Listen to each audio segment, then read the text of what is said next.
এই নাস্তাটি বানানোর পর থেকে প্রতিদিন রিকোয়েস্ট আসে এই নাস্তাটি আবার বানানোর জন্য। এই নাস্তাটি খেতে অনেক বেশি সুস্বাদু। আশা করি ভিডিওটি ভালো লাগবে। ভিডিওর শুরুতে একটি লাইক দিয়ে দেখা শুরু করবেন। একটি বাটিতে নিয়ে নেব সেদ্ধ করা আলু 1 কাপের মতো। আমি এখানে আলুগুলো গ্রেট করে নিয়ে আপনারা চাইলে ভালো করে ম্যাশ করে নিতে পারেন। দিয়ে দিব 1/2 টেবিল চামচ পরিমাণ চিলি ফ্লেক্স, 1/2 টেবিল চামচ পরিমাণ জিরে বাটা এবং দিয়ে দিব একটি বড় সাইজের পেঁয়াজ কুচি, কিছু কাঁচামরিচ কুচি এবং 1/2 টেবিল চামচ পরিমাণ লবণ। লবণটা আপনাদের স্বাদ অনুযায়ী। এখন দিয়ে দিচ্ছি 1/2 কাপ পরিমাণ সুজি। আমি এখানে ছোটো দানার সুজি নিয়েছি, আপনারা বড় বা ছোটো নিতে পারেন। আমি এখানে 1/2 কাপ নিয়েছি, কিন্তু আপনাদের যেটুকু প্রয়োজন হয় সেইটুকু নিয়ে নেবেন। সামান্য মাখানোর পর দিয়ে দেবো 1 টেবিল চামচ পরিমাণ আটা।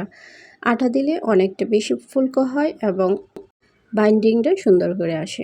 এখন সবগুলো উপকরণ ভালো করে মিশিয়ে নিচ্ছি। এই কাজটা ভালো করে হাত দিয়ে মিশাতে হবে, নয়তো কিন্তু এটা ভেঙে ভেঙে যেতে পারে বানানোর পরে।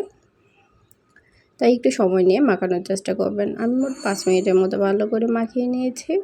তো মাখানো হয়ে গেলে 15 মিনিটের জন্য রেস্টে রেখে দেব।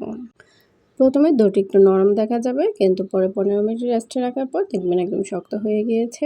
এখন একটি পাতলা ব্যাটার তৈরি করে নিচ্ছি। তার জন্য 2 টেবিল চামচ নিয়ে নিচ্ছি আটা। আপনারা চাইলে ময়দাও নিতে পারেন। দিয়ে দেবো 1/4 চা চামচ পরিমাণ লবণ এবং 1/4 চা চামচ চিলি ফ্লেক্স। সামান্য পরিমাণ পানি দিয়ে একটি পাতলা ব্যাটার করে নিচ্ছি। একদম বেশি পাতলা বা ঘন হবে না।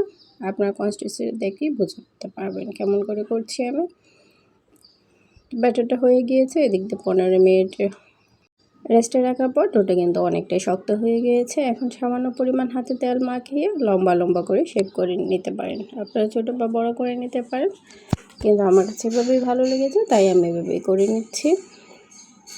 এখনও যারা চ্যানেলটি সাবস্ক্রাইব করেনি প্লিজ চ্যানেলটি সাবস্ক্রাইব করে নিন এবং পেজটিকে একটি লাইক দিয়ে দেখা শুরু করুন। এবং যারা ফেসবুক থেকে দেখছেন পেজটাকে লাইক দিয়ে ফলো দিয়ে সাথেই থাকবেন। তো লম্বা লম্বা করে বানিয়ে নিলাম। এখন সবগুলো এভাবে বানিয়ে নেব। এখন একটি একটি করে পাতলা ব্যাটারের মধ্যে দিয়ে দেব, দিয়ে তেলের মধ্যে ছেড়ে দেব।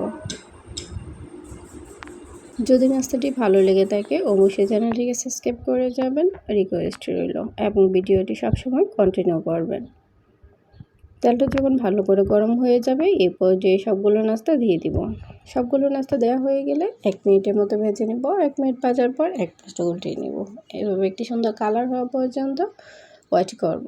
দেখুন অনেক সুন্দর একটি কালার চলে আসছে। এই পর্যায়ে চুলা থেকে নামিয়ে নিচ্ছি। আমি একটি চাকনির সাহায্যে নামিয়ে নিচ্ছি, তাতে অতিরিক্ত তেলটা ঝরে পড়বে।